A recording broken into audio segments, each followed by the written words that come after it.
মাত্র 3টা কারণে। জোরে বলেন কয়টা? আরো জোরে বলতে হবে কয়টা?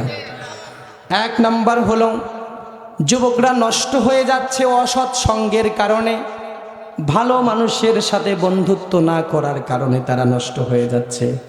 আল্লাহ তাআলা কোরআনের মধ্যে বলেছেন, ইয়া ওয়াইলাতা লাইতানি লাম আত্তাখিয ফুলানান খলিলা।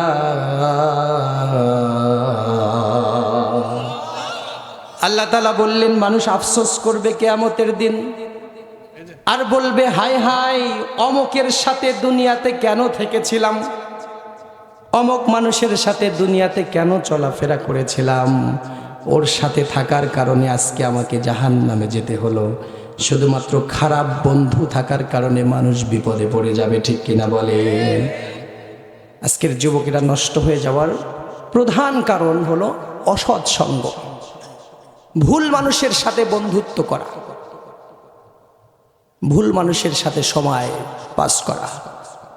যদি বন্ধুর স্মৃতিগুলো মনে পড়ে আমাদের শুধু পাপই মনে হয়, যে বন্ধুর সাথে সিনেমা দেখছি, বন্ধুর সাথে গান শুনতে গেছি, বন্ধুর সাথে যাত্রা দেখছি। কোনো বন্ধুর কথা মনে করে আমরা এটা ভাবতে পারি না যে আমার ওই বন্ধুর সাথে আমি তাহাজ্জুদের সালাত আদায় করছি, ওই বন্ধুর সাথে আমি একটা ভালো কাজ করছি। আপনি যে বন্ধুগুলো জোটাইছেন একটু চোখটা বন্ধ করে চিন্তা করুন, আপনি মারা গেলে কেউ আপনার খাটনি ধরবে তো? কেউ আপনার কবর তোলাতে আসবে তো? কোনো বৃষ্টির রাতে যদি আপনি মারা যান, কোনো বন্ধু কষ্ট করে আপনার জন্য কবর তোলাতে পারবে তো? কেউ আপনার জানাজার নামাজে ইমামতি করতে পারবে তো? আপনার যে বন্ধুগুলো আছে একবার চোখটা ভুলায় নেন মন দিয়ে, যে সব বন্ধুকে একটা যাচাই করে নেন একটু মনে মনে। এই জন্য আল্লাহ তাআলা বললেন, ইয়া লাইতানি কুনতু মাআহুম ফাফুজা ফাওজান আযীমা। বলেন আল্লাহু আকবার। আল্লাহ তাআলা বললেন বন্ধুর কারণে মানুষ আফসোস করবে আর বলবে ইয়া লাইতানি কুনতু মাআহুম, আহারে যদি ওদের সাথে দুনিয়ায় থাকতাম, কুনতু মাআহুম ফাফুজা ফাওজান আযীমা, তাহলে সর্বোচ্চ সফলতা আজকে আমরা পাইতাম। অমুকের সাথে না থেকে যে ভুল করেছি, আজকে এই ভুলের কারণে আমাকে জাহান্নামে যেতে হচ্ছে। বলেন নাউজুবিল্লাহ। বন্ধুর কারণে জাহান্নামে যাবে মানুষ, বন্ধুর কারণে জাহান্নামে চলে যাবে। এই জন্য ভালো মানুষের সাথে বন্ধুত্ব করার দরকার আছে না নাই? আজকের যতগুলো যুবক ধ্বংসের দ্বার প্রান্তে দাঁড়িয়ে আছে, অধিকাংশ যুবকের পিছনে কাজ করছে তার একটা অসৎ বন্ধু। অসৎ বন্ধুত্বের কারণে সে পাপ ছাড়তে পারে না। এমনও বন্ধু আপনার আছে, আপনি একটু খেয়াল করেন যে ওর সাথে থাকলে আপনি পাপ করেন। কেউ চিন্তা করছে আমি গুনাহ ছেড়ে দেব, আমি নামাজ ধরব, কিন্তু বন্ধুত্বের কারণে হয় না। বন্ধুরা সবাই মিলে যাত্রা পালায় গেছে, আজকে একটু যাই, এরপর থেকে আর যাব না, এইভাবে যাত্রা পালার দিকে চলে যায়। বন্ধুরা সবাই জুয়া খেলছে, বন্ধুরা সবাই নেশায় মাতাল হয়ে আছে, আমি আজকের মতো একটু নেশা করি, এরপরে আর করব না। এইভাবে খারাপ বন্ধুত্বের খপ্পরে পড়ে হাজার হাজার কোটি কোটি যুবক বাংলাদেশে নষ্ট হয়ে যাচ্ছে, সারা পৃথিবীতে নষ্ট হয়ে যাচ্ছে। কিন্তু যদি ভালো মানুষের সাথে থাকেন, জীবনটাকে যিনি সুন্দর বানায় দিবেন তিনি কে? জীবনটা সুন্দর হয়ে যাবে। এটা শুধু দুনিয়াতে নয়, এটা আখেরাতে। দুনিয়ার জীবনও সুন্দর হবে, আখেরাতের জীবনও সুন্দর হবে। ভালো মানুষের সঙ্গ রাখতে হবে। আমার আল্লাহ তাআলা আরো জানিয়েছেন, তার হাবিব সাল্লাল্লাহু আলাইহি ওয়াসাল্লামের মাধ্যমে বলেছেন, আল মারউ মা'a মান আহাব্বা ইলাইহি। সকলেই হাদিসটা জানেন। রাসূল সাল্লাল্লাহু আলাইহি ওয়াসাল্লাম বলেছেন, যে ব্যক্তি যার সাথে থাকবে কিয়ামতে তাকে ওই ব্যক্তির সাথে ওঠানো হবে। যদি ভালো মানুষের সাথে থাকেন, ভালো মানুষের সাথে যিনি হাসরটা উঠাই দিবেন তিনি কে? আর যদি খারাপ মানুষের সাথে থাকেন, তাহলে ওই মানুষের সাথে আপনার হাসর হবে। কিছু মানুষ শয়তানের সাথে হাসরে উঠে যাবে, শয়তানকে তারা দোষ দিতে থাকবে যে ওর জন্য ধোকায় পড়ে আমরা অন্যায় করেছি। শয়তান সেদিন জবাব দেবে, وقال الشيطان لما قضي الأمر بينكم إن الله وعدكم وعد الحق। শয়তান সেদিন বলবে, আমি তোমাদেরকে দুনিয়াতে প্রতারিত করেছি, শুধুমাত্র ডাক দিয়েছি অন্যায়ের কাজের দিকে। আমি তোমাদেরকে যেই কথা বলে ডাক দিয়েছি ওই কথার মধ্যে কোনো দলিল ছিল না, কোরআন ছিল না, হাদিস ছিল না। ইল্লা আন দাওয়াতুকুম ফাস্তাজাবতুম লি, আমি শুধু দাওয়াত দিছি। আমার কথায় কেন তোমরা এগিয়ে আসছো সামনের দিকে? আমার কথায় যদি তোমরা আমার কাছে না আসতে, খারাপ কাজ না করতে, তাহলে তো তোমাদের আজকে এই বিপদে পড়তে হতো না। তো তোমরা যেহেতু আসছো, এই দোষটা তোমাদের, আমার আর কোনো দোষ নেই। এইভাবে খারাপ বন্ধু যারা আছে তারা তাদের একজন একজন করে আপনাকে ছেড়ে দিয়ে চলে যাবে। আমার প্রিয় ভাইয়েরা, আল্লাহ তাআলা কোরআনুল কারীমে অসংখ্য জায়গায় সতর্ক করেছে মানুষকে, নিজের আমলের জন্য, নিজের কর্মের জন্য তোমাকে আল্লাহর কাছে জবাব দিতে হবে। ওয়াত্তাকু ইয়াওমান তুরজাউনা ফীহি ইলাল্লাহ। বলেন আল্লাহু আকবার। আল্লাহ তাআলা বললেন, যেখানেই থাকো, যেইভাবেই থাকো, তোমার কর্মের হিসাব দিয়ে আমার কাছে তোমাকে দাঁড়াতে হবে। ইন্নী যানানতু আন্নী মুলাকিন হিসাবিয়াহ, যারা এই হিসাবের ভয় রাখবে তারা সেদিন সফল হবে। তারা বলবে, I did believe that I had met my account. আমি জানতাম আমাকে হিসাব দিতে হবে, এই জন্য আগে থেকে আমি প্রস্তুতি নিয়ে এসেছি। বলেন সুবহানাল্লাহ। ভালো মানুষের সাথে থাকলে আপনার জবাব দেওয়াটা সহজ হয়ে যাবে। আপনাদেরকে একটু কষ্ট দেব ভাই, অনেক গণ্যমান্য ব্যক্তি আপনাদের এলাকার, তারা এসে বসে আছে। আমি এই সিস্টেমটা খুবই অপছন্দ করি। এত বড় বড় মানুষের সামনে বলাটা যদিও বেদবি, তারপরেও বললাম। আপনাদের টাঙ্গাইলে বছর নিম্নে 10টা-12টা মাহফিল করছে, সবগুলোতেই প্রায়গুলোতেই অবস্থা। কয়েকদিন আগে একটা কালিহাতি আব্দুল মতিন সাহেব মনে হয় ওনার নাম, প্রধান অতিথি ছিলেন। আমি প্রধান বক্তা, ওয়াজ করছি, 10 মিনিট পরেই উনি আসলেন। এতক্ষণ তো সময় ছিল, আপনারা এসে কথা বলে গেলেই ভালো হতো। ওয়াজটা আসলে হারায় যায়। ওয়াজ করতে উঠে আমি যা বলতে চাই প্রত্যেক দিন কিন্তু ওইটা বলা হয় না। হয়তো ওর চাইতে ভালো বলি বা খারাপ বলি, আল্লাহ যা বলায় সেটাই বলতে পারে। কিন্তু বেশিরভাগ সময় এরকম হলে এলোমেলো হয়ে যায়, খুবই দুঃখ লাগে। আবার আপনারা যে এখানে দাঁড়ায় আছেন এটাতেও খারাপ লাগতেছে যে আপনারা ব্যস্ত মানুষ চলে যাবেন। এটা আসলে এইভাবে হয় না। আপনারা যারা ম্যানেজমেন্টে আছেন, যাকেই দাওয়াত করেন, আমাকে না, এইগুলো করবেন না। বক্তাকে উঠানোর পর, আমি তো এতক্ষণ ঘরের মধ্যে শুয়েছিলাম, আমাকে আরও 15 মিনিট শোয়ায় রাখতেন আপনারা। উঠলাম 5 মিনিট বা 7 মিনিট পরে আবার আমাকে ব্রেক দেওয়া হলো। আচ্ছা, যাই হোক, প্রধান অতিথি যিনি আছেন, আমি আপনাকে বিনয়ের সাথে বলছি, আপনি আবার কিছু মনে করবেন না। আমি কিন্তু মাহফিল কমিটিকে এই সিস্টেমটা পরিবর্তন করতে হবে। আমাদের জীবনটা নষ্ট হয়ে যাচ্ছে যে কারণগুলোতে, তার মধ্যে অন্যতম, বিশেষ করে যুবকদের ক্ষেত্রে অন্যতম কারণ হলো অসৎ মানুষের সাথে থাকা, অসৎ বন্ধু বান্ধব জোগাড় করা। ভালো মানুষের সাথে থাকবেন, এই রাস্তাটা স্ট্রেট ফরওয়ার্ড টু জান্নাহ, আপনাকে জান্নাতে নিয়ে যাবে। আর খারাপ মানুষের সাথে থাকবেন, সরাসরি গো টু হেল। কোথায় নিয়ে যাবে? জাহান্নামে নিয়ে যাবে। এটা সোজা কথা, একদম খাস বাংলা। হাদিস শরীফে এরকমটাই আছে। তখন দ্য ডিসিশন ইজ ইয়োর্স, কার সাথে থাকবেন আপনার চিন্তা, আপনার সিদ্ধান্ত। 1 নাম্বার বলেছি, অসৎ বন্ধু বান্ধবের সাথে থাকা। 2 নাম্বার কারণ, যুবকরা নষ্ট হয়ে যাওয়ার 2 নাম্বার কারণ, অবসর সময় আর অলস সময়, বেশি বেশি অবসর সময় কাটানো। সকাল থেকে সন্ধ্যাবেলা কিভাবে চলে যায় শুধু মোবাইলটাই জানে, আর হেই জানে। কথা বলে না? মোবাইলই জানে আর সেই জানে। আমি একদিন মোবাইলের ফেসবুক চালাতে টাইম সেট করেছিলাম, একটা অপশন আছে যে কয় মিনিট চালাবো, কয় ঘন্টা চালাবো। আমি সেট করে দিলাম যে আজকে 1 ঘন্টা হলে আমাকে ওয়ার্নিং দিয়ে দিবে। সকালে সেট করেছি, দেখি দুপুরের আগেই আমার কাছে ওয়ার্নিং আসছে যে আজকে আপনার লিমিট শেষ, 1 ঘন্টা চালাইছেন, যদি আরও বেশি চালাতে চান একটা ম্যানেজ অপশন দিছে। ম্যানেজের ওখানে ক্লিক করার পরে নিচে আসতেছে আর কয় মিনিট চান, 15 মিনিট না 20 মিনিট, নাকি আজকে আনলিমিটেড। আমি 15 মিনিট দিলাম, একটু পরে দেখি সেই 15 মিনিট শেষ, আবার ওয়ার্নিং আসছে। এইভাবে যদি আপনি একদিন সেট করে দেখেন দিনের মধ্যে কয় ঘন্টা ফেসবুক চালান আপনি হিসাব করতে পারবেন, ঠিক কিনা বলেন? কিন্তু আপনি যে হিসাব ছাড়া চালান, এই জন্য কয় ঘন্টা চালান আপনার এটা জানা নাই।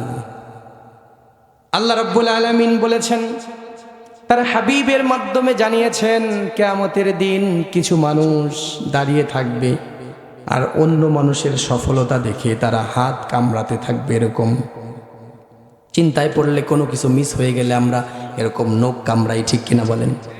এরকম নখ কামড়াতে কামড়াতে খেয়ে ফেলবে, হাতের এই বাহু পর্যন্ত খেয়ে ফেলবে।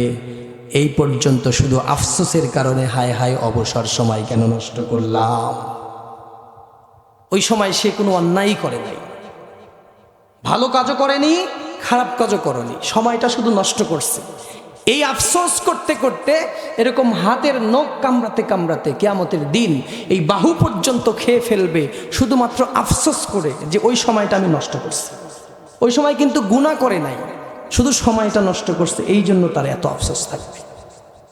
আল্লাহ তাআলা সূরাতুর রাদের মধ্যে বলেছেন, ইন্নাল্লাহা লা ইউগাইয়িরু মা বিকাউমিন হাত্তা ইউগাইয়িরু মা বিআনফুসিহিম। যদি তোমার পরিবর্তন তুমি করতে চাও, তোমাকে নিজেই করতে হবে। আল্লাহ তাআলা তোমার ঘরের চাল ফেরে তোমার জন্য খাদ্য পাঠাবে না, ঠিক কিনা বলে? ঘরের চাল বোঝেন, ছাদ। যদি কেউ চায় নিজের উন্নতি করতে, কোনো জাতি বা কোনো কওম, কোনো ব্যক্তি, এটা তার নিজেরই করতে হবে। ইন্নাল্লাহা লা ইউগাইয়িরু মা বিকাউমিন হাত্তা ইউগাইয়িরু মা বিআনফুসিহিম। আল্লাহ তাআলা বলেন, আমি কোনো জাতির পরিবর্তন করি না যতক্ষণ পর্যন্ত ওই জাতি নিজে তার পরিবর্তনের জন্য চেষ্টা না করে। আপনার আগে চেষ্টা করতে হবে। সময়টাকে অবহেলায় কাটানো যাবে না, সময়টাকে নষ্ট করা যাবে না। 1 নম্বরে বলেছি, অসৎ মানুষের সাথে থাকা যাবে না, সৎ সঙ্গ ধরতে হবে, অসৎ সঙ্গ ত্যাগ করতে হবে। আর 2 নম্বরে হলো অবসর সময় কাটানো যাবে না, অলসতার সাথে আপনার জীবন পার করা যাবে না। যদি এভাবে অলসতা করতে থাকেন, একটা সময় আপনার মনে হবে, আহারে আমি নামাজ ধরতে চাইছিলাম, আজরাইল চলে আসলো, আমার নামাজটাই ধরা হলো না। আমি তো কোরআন পড়তে শিখতে চেয়েছিলাম, আজরাইল আমার কাছে চলে আসলো, কোরআন শেখাটাই হলো না। আমি গুনাহ ছাড়তে চেয়েছিলাম, আজরাইল আমার কাছে চলে আসলো, আমার গুনাহ ছাড়াই হলো না। আমি তো দাড়িটা রাখতে চেয়েছিলাম, আজরাইল চলে আসলো, কিন্তু দাড়ি রাখা হলো না। এইভাবে মরণের সময় আফসোস করতে হবে, কিন্তু ওই আফসোস করে আর কোনো লাভ হবে নাকি? আর লাভ আছে? কোনো লাভ নেই। এই জন্য নিজের পরিবর্তন যদি করতে চান, নিজের সময়টাকে এখন থেকেই, এই মুহূর্ত থেকেই, সামনের দিন থেকেই, সকাল থেকেই আপনাকে কাজে লাগাতে হবে।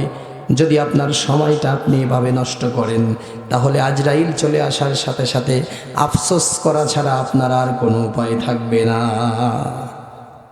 আরে আমি তো পরিবর্তন হতে চাইছিলাম, কিন্তু আজরাইল চলে আসলো, আমার পরিবর্তন হওয়াই হলো না। প্রিয় ভাইয়েরা, এই আফসোস যেন আমাদের না করতে হয়। এখন যদি আমাদের সামনে আজরাইল চলে আসে, আমরা মরার জন্য কয়জন প্রস্তুত আছি যে আমি এখন মরতে পারবো, আমার কোনো সমস্যা নাই, আমি যা করতে চাইছিলাম দুনিয়াতে সব করে ফেলছি, আমার কিচ্ছু বাকি নাই।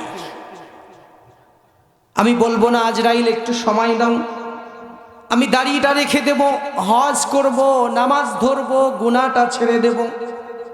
এমন কোনো আফসোস যেন আমার না থাকে। জীবনের প্রত্যেকটা সেকেন্ড, প্রত্যেকটা মুহূর্ত আমাকে আর আপনাকে প্রস্তুতি নিয়ে থাকতে হবে, যাতে মৃত্যু আসলে সাথে সাথে চলে যেতে পারি। দুনিয়ার দিকে ফিরে না তাকানো লাগে। এরকমভাবে যারা প্রস্তুত আছেন তারাই সফল।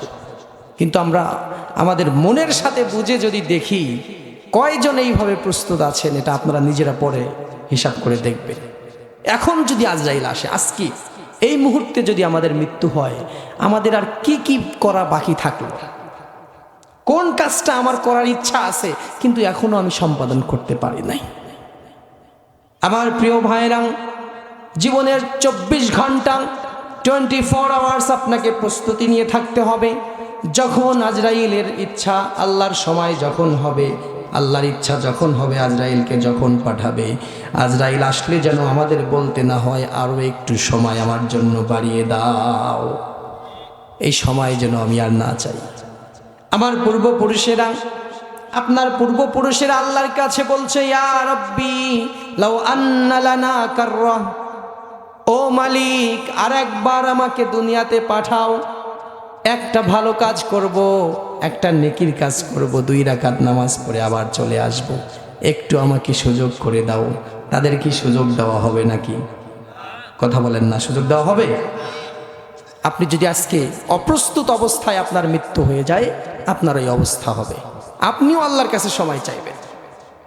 কিন্তু যদি মৃত্যুর জন্য ফুল প্রিপারেশন নিয়ে যদি আপনি থাকেন যে আমার এখন মৃত্যু আসলে আমার আর কোনো সমস্যা নেই, তাহলে আপনাকে বলতে হবে না ইয়া রব্বি লাউ আন্না লানা কাররা, আমাকে আর একটা সুযোগ দেন, এটা বলতে হবে না আপনাকে। কারণ আপনি আগে থেকেই ওই বিষয়ে প্রস্তুতি নিয়ে রাখছেন, আপনি আগে থেকেই রেডি যে কোনো সময় মৃত্যু আসলে আমার কোনো সমস্যা নাই, আমি চলে যেতে পারবো।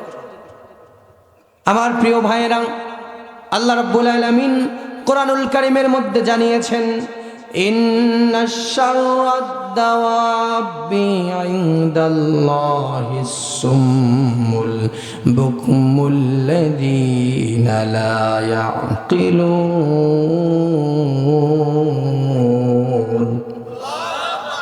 আল্লাহ তাআলা বললেন, পৃথিবীর মধ্যে সবচাইতে নিকৃষ্ট প্রাণী হবে ওই মানুষ যারা তাদের নিজেদের সময়কে, নিজেদের আকলকে, নিজেদের বিবেককে কাজে না লাগাবে।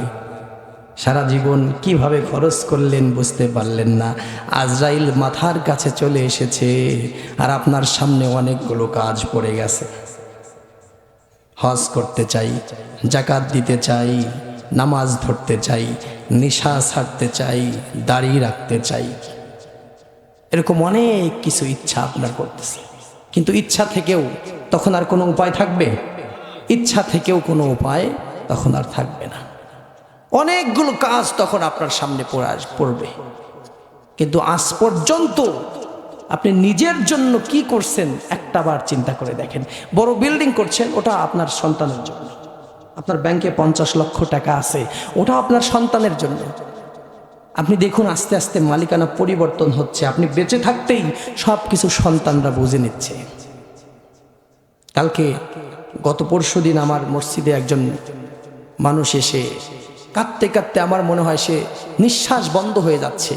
তার অভিযোগ, হুজুর আমি জীবনের 30টা বছর প্রবাসে কাটিয়েছি, জীবনের অর্ধেক সময়, এখন আমার বয়স 55 বছর, স্ত্রী সন্তান কেউ আমাকে আর মূল্যায়ন করে না। আমি 5 তলা বিল্ডিং করে দিছি, তাদের অনেক টাকা বইয়ের অ্যাকাউন্টে জমাইছি, বাচ্চার অ্যাকাউন্টে জমাইছি, কিন্তু আমাকে কেউ আর মূল্যায়ন করছে না। আমি বেঁচে আছি কিন্তু জিন্দা লাশের মতো, অথচ এদের জন্যই আমি 30 বছর প্রবাসে ছিলাম। এই বলে সে কান্না করতেছে। আমি আমার জন্য কি করলাম? সত্য তাদের জন্য, আমার জন্য কি করলাম? এটাই তার আফসোস। আমাকে তো এখন চলে যেতে হবে, সেই মহাযাত্রার দিকে রওনা করতে হবে। তাহলে আমি কি নিয়ে যাব আল্লাহর কাছে? আমার প্রিয় ভাইয়েরা, আপনি যখন চলে যাবেন দুনিয়ার সব কিছু পড়ে থাকবে, শুধুমাত্র আমল আপনার সঙ্গ দিবে। যখন কবরের অন্ধকারে আপনাকে রাখা হবে, ওয়াসাইরুল আমালি আলা রিজলিহি,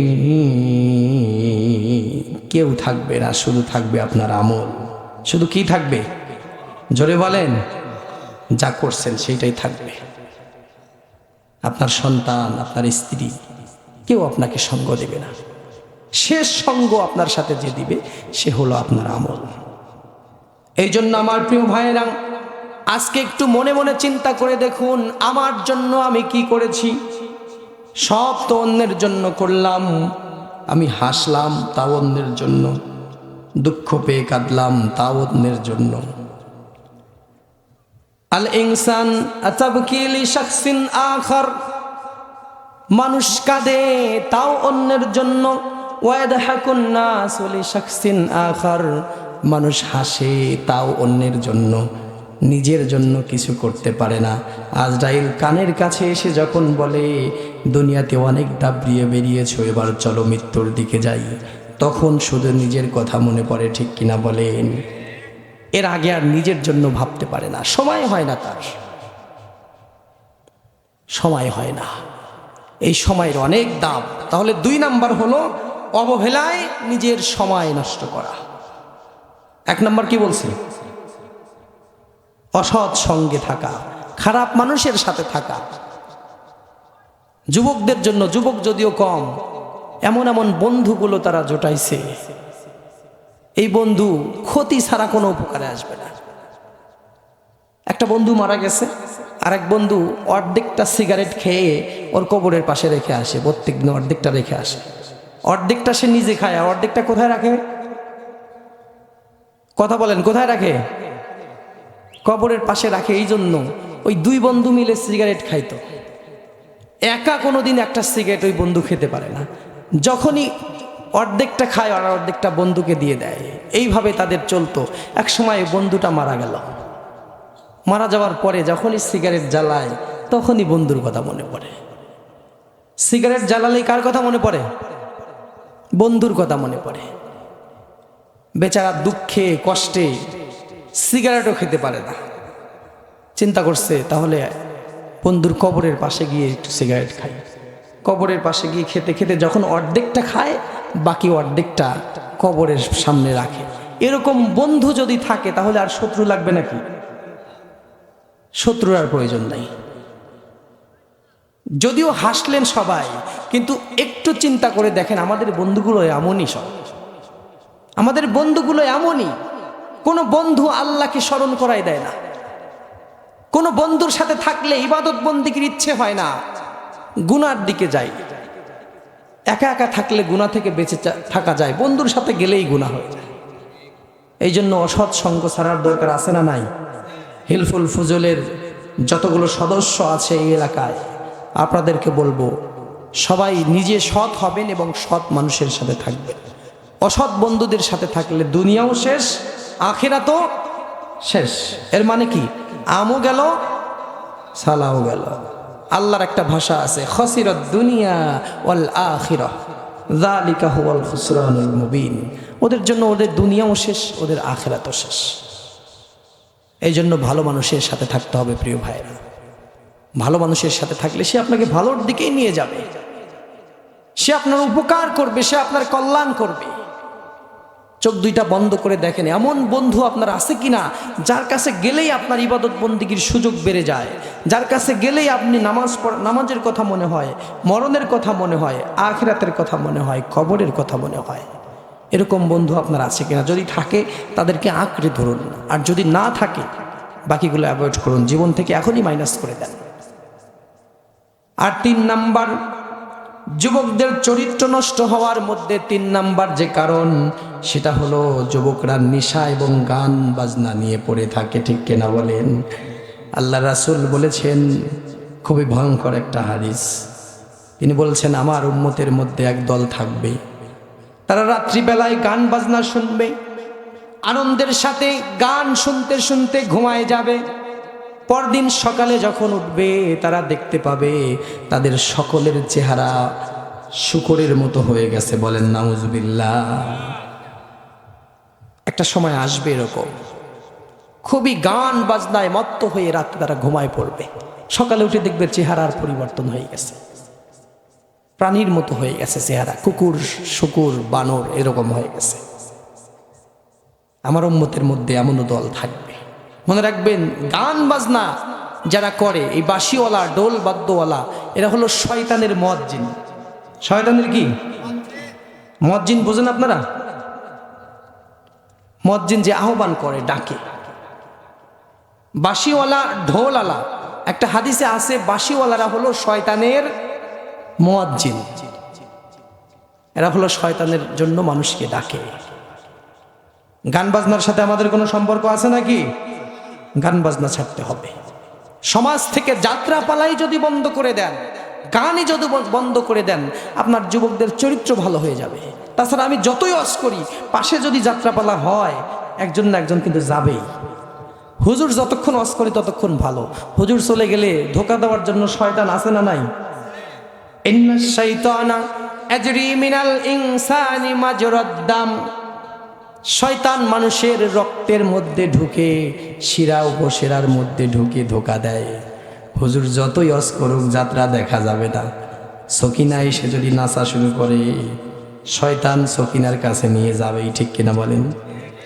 আগুন আর মোমবাতিকে পাশাপাশি রাখলেন, একদম কাছাকাছি রেখে বলতেছেন, আগুন তুই মোমবাতির দিকে যাবে না, আর মোমবাতি তুই খবরদার আগুনের দিকে আসবি না। দুইজনকে 144 জারি করে দিলেন। একটু বাতাস যখন উঠবে, আগুন আর মোমবাতি জোড়া লাগবে কি লাগবে না? আর লাগলে কি হবে? গলে যাবে, আগুন ধরে যাবে। মোমবাতি আর আগুনকে যদি পাশাপাশি রাখিয়ে আপনি ওয়াজ করেন যে তোমরা কেউ একজন আরেকজনের কাছে যাবে না, যেমনটা আগুন লাগা আপনারা বন্ধ করতে পারবেন না, সমাজে যদি যাত্রাপালা হয় ওয়াজ করে আপনি যাত্রা থেকে যুবকদেরকে বিরত রাখতে পারবেন না, ঠিক কিনা বলেন? এই জন্য যদি যাত্রাটাই বন্ধ করে দেওয়া হয় তাহলে যুবকরা আর যাওয়ার জায়গা পাবে না, ঠিক কিনা বলেন? সমাজ থেকে যাত্রাপালাটাই বন্ধ করে দিতে হবে, সিস্টেমের পরিবর্তন করতে হবে। সিস্টেমের পরিবর্তন করলে যুবকদের চরিত্র অটোমেটিকলি ভালো হয়ে যাবে। সৎসঙ্গে থাকলে, এরকম ওয়াজ মাহফিলে আসলে মনটা একটু ভালো হয়। পরক্ষণেই যদি সমাজে অশ্লীলতা দেখে, আবার সেই দিকে যুবকদের চলে যেতে ইচ্ছা করে। আমি সংক্ষেপ করছি আলোচনা। প্রিয় ভাইয়েরা, যুবকদের জন্য আরও একটা কথা, 4 নাম্বার হলো, এই গান বাজনার পরে 4 নাম্বার হলো নেশা। দুনিয়াতে 2টা পাপ এমন আছে, খুব খেয়াল করবেন। আমি একদম আপনাদের মন খুলে আপনাদেরকে বলার চেষ্টা করছি যাতে আপনাদের উপকার হয়। 2টা পাপ এমন আছে, 2টা গুনাহ, আল্লাহ যদি আপনাকে মাফও করে দেয় তারপরেও ওই পাপের জন্য আপনাকে পস্তাতে হবে, আপনাকে শাস্তি পেতেই হবে। আল্লাহ মাফ করে দিলেও দুনিয়াতে আপনার শাস্তি পেতে হবে। 2টা পাপ। কয়টা? যুবক যারা আছেন খুব খেয়াল করবেন। 1 নাম্বার হলো নেশা। যদি কোনো মানুষ মদ, গাঁজা, ভান এগুলো খায়, এরা আল্লাহ তাদের কাছে, আল্লাহর কাছে তাওবা করলো, আল্লাহ তাদেরকে মাফ করে দিল। মনে করেন, ধরে নিলাম আল্লাহ মাফ করে দিল, আল্লাহ তো রহমান, তিনি মাফ করতেই পারেন, মাফ করে দিল। কিন্তু তারপরেও বাকি জীবনটা ওই নেশা করার কারণে তার ভিতরের যত যন্ত্রপাতি ছিল সব নষ্ট, রোগ ব্যাধি দিয়ে ভরে গেছে। তাহলে বাকি জীবন একটা শাস্তি না এগুলো? আল্লাহ মাফ করলেও এই শাস্তি পেতে হবে। আর 2 নাম্বার, হস্তমৈথুন্য যে সকল যুবকরা করে, এ কথা এভাবে বললাম উপকারের জন্য বললাম। অনেকে আছে পিছলাই পিছলাই ওয়াজ করে, সরাসরি বললাম এটা একজনেরও যদি উপকার হয় এটাই আমাদের সফলতা, ঠিক কিনা বলেন? একজনও যদি ভালো হয় তাও এই মাহফিলটা সার্থক। আল্লাহ তাদেরকে মাফ করে দিল, হস্তমৈথুন্য করছে অনেক, আল্লাহর কাছে তাওবা করলো, আল্লাহ তাদের মাফ করে দিল। কিন্তু বাকি জীবনটা সমস্যা আছে না নাই? বাকি জীবন সমস্যা। তাহলে এই 2টা পাপ কত বড় জঘন্য পাপ, আল্লাহ মাফ করলেও এর শাস্তি দুনিয়াতে পেতেই হবে। এই জন্য এই 2টা ছেড়ে দিতে হবে যুবক ভাইরা। আপনার মধ্যে, আপনার বন্ধু বান্ধবের মধ্যে, যে কারোর মধ্যে এরকম যদি থাকে, এই কথাগুলো আপনি তাদের কানে পৌঁছে দিবেন। একজনও যদি আমাদের দাওয়াতে ভালো হয়, একজন, আমরা সবাইকে ভালো করার দায়িত্ব নিতে পারবো না, সবাইকে ভালো করতে পারবো না। আমাদের চেষ্টা থাকতে হবে আল্লাহর সন্তুষ্টির জন্য মানুষকে ভালো করার। একজনও যদি আমাদের কথাতে, আমাদের কাজে, আমাদের দাওয়াতে ভালো হয়, এটাই আমাদের জন্য সফলতা, ঠিক কিনা বলেন? মানুষ যদি কমও হয় এখানে, এদের মধ্যে থেকে যদি 5 জন যুবক বলে আজ জীবনে নামাজ ছাড়বো না, আর জীবনে আমি গুনাহ করব না, আর জীবনে নেশা করব না, জুয়া খেলবো না, মদ খাবো না, এটাই সফলতা। এই এলাকায় হাজার হাজার যুবক আছে যারা মাহফিলের আশেপাশে ঘুরে বেড়াচ্ছে, এই মাহফিল পর্যন্ত আসার সৌভাগ্য তাদের হয় নাই। যারা এসেছে তারা আল্লাহর রহমত প্রাপ্ত বান্দা, সুবহানাল্লাহ বলেন। আল্লাহ তাআলা বলেছেন, ইন্নামা তুনযিরু মান ইত্তাবা'আদ الذكر وخشي الرحمن بالغيب فبشره بمغفرة وأجر كريم। আল্লাহ তাআলা বললেন, হে নবী, আপনার কথা সবাই সমানভাবে শুনতে পাচ্ছে, কিন্তু তাদের মধ্য থেকে যাদের অন্তরের মধ্যে একটু পরিবর্তন হওয়ার চিন্তা এসেছে, শুধুমাত্র মনে মনে একটু চিন্তা করছে যে আমরা পরিবর্তন হয়ে যাব, আল্লাহ তাআলা বলেন ফাবাশশিরহু বিমাগফিরাতিন ওয়া আজরিন কারীম।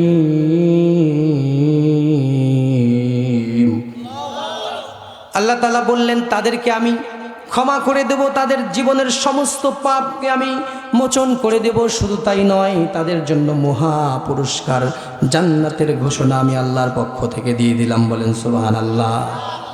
এই জন্য পরিবর্তনের মন মানসিকতা রাখতে হবে, যদিও সেটা সংখ্যায় অনেক কম। জীবনে অনেক ওয়াজ শুনছেন, কত আলেম এভাবে ওয়াজ করছে আপনাদের সামনে, আজকে তারা হারিয়ে গেছে। কত কোরআনের দাওয়াত দেওয়া হয়েছে যুবক ভাইরা, আজকে টাঙ্গাইলের যুবক ভাই যারা আছেন, সারা পৃথিবীতে এই বাংলাদেশে যত কোরআনের কথা বলা হয়েছে, এই কথা আপনাদেরকে না বলে যদি পাথরকে বলা হতো, এই পাথরটা ফেটে দুভাগ হয়ে যেত, এই পাথর পরিবর্তন হয়ে যেত, পাথরের দিলটা পাথর গলে যেত। আপনাদের দিল কেন গলে না? কত কোরআন শোনালো আপনাদের। আমার মতো ছোট ছোট বক্তা নাই, অনেক বড় বড় মানুষ শোনাইছে, এবং তারা তাদের জীবন অবসান হয়ে গেছে শোনাতে শোনাতে। আল্লামা সাইদি বছরের পর বছর শোনাইছে, কত বক্তা শোনালো, কত কোরআন শুনলেন জীবনে, কিন্তু পরিবর্তন কেন হলেন না? এর মানে পরিবর্তনের চিন্তা নিয়ে আমরা শুনি না। জীবনে কত কোরআন শুনলাম, কিন্তু পরিবর্তন হতে পারলাম না। আজ থেকে, এখন থেকে, এই মুহূর্ত থেকে জীবনটাকে পরিবর্তন করার চেষ্টা আমরা করব এবং নিয়ত আমরা করব ইনশাআল্লাহ বলে সবাই।